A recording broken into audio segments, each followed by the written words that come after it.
Honourable Head of the Opposition. Prime Minister and their costly coalition vote to triple the carbon tax on people's home heating bills. The Prime Minister treated himself to a luxurious vacation and a wonderful night of singing in a palatial hotel lobby, one of the swankiest hotels on planet Earth. He then spent $6,000 per night on a single hotel room. Who stayed in that room? Honourable Prime Minister.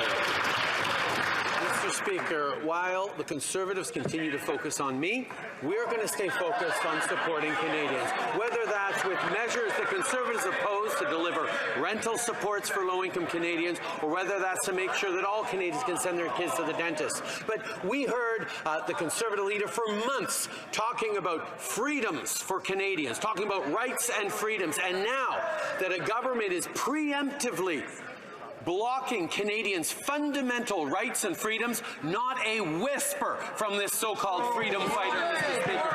When is he going to condemn the use of the notwithstanding clause preemptively? The Honourable Leader of the Opposition.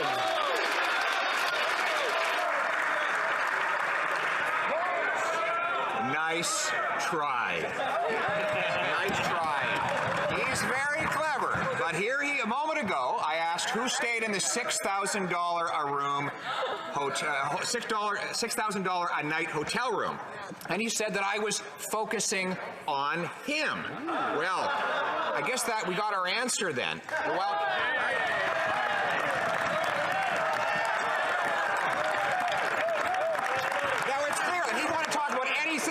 To avoid taking blame for having spent that money on himself while the Canadians are suffering. Can he confirm it was him that had that night? The Right Honourable Prime Minister. Mr. Speaker, why Conservatives continue to play rhetorical games, the reality is Canadians need a Conservative Party that stands up for them, which is simply something they're not getting. They're not stepping up on rental supports for low-income renters. They're not stepping up on dental care for kids who need it. And they're not even standing up for the fundamental rights and freedoms that the Leader of the Opposition made a full campaign out of, and now he's nowhere to be seen on standing up for Canadians' fundamental rights and freedoms. Will he condemn the notwithstanding clause preemptive use? The Honourable Leader of the Opposition.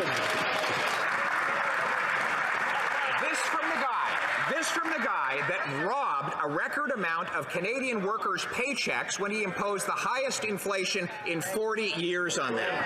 And there was no negotiation for workers. In fact, they all took an across-the-board pay cut without ever giving their permission. And now, the position of his government is that they should have their pay capped. The Governor of the Bank of Canada told CEOs that there should be no pay hike for Canadian workers to compensate them for this Prime Minister's inflation. Does he agree with the Governor of the Bank of Canada that workers don't deserve a pay hike? Yes or no? The Right Honourable Prime Minister. He's actually trying to pretend he's standing up for workers right now when he is refusing to condemn a suspension of their most fundamental rights to collective bargaining. Mr. Speaker, workers' ability to negotiate a better future for themselves and their families is core to this country's middle-class success. Why is he not condemning this attack on fundamental rights and freedoms of workers?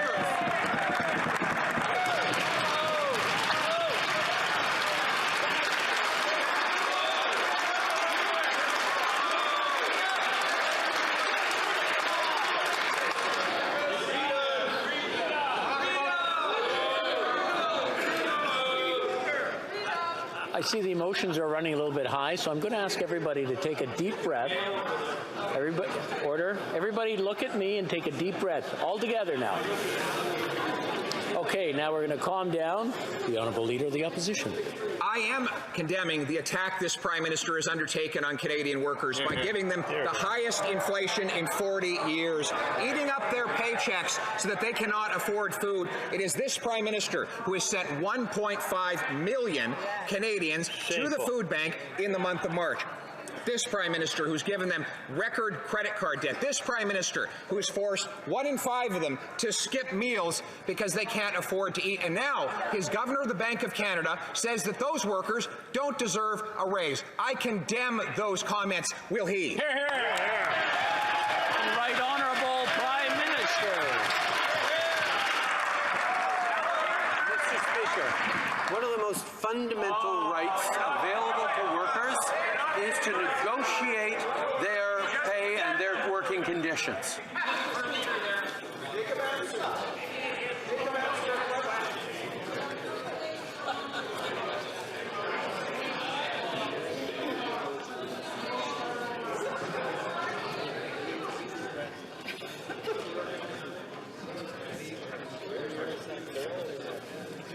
Are you done, I guess is the question. The Right Honourable Prime Minister, from the beginning, please. Thank you, Mr. Speaker. One of the most fundamental rights available to workers in this country is the ability to fight for better rights, better opportunities, better pay, better working conditions. And that happens at the bargaining table, Mr. Speaker.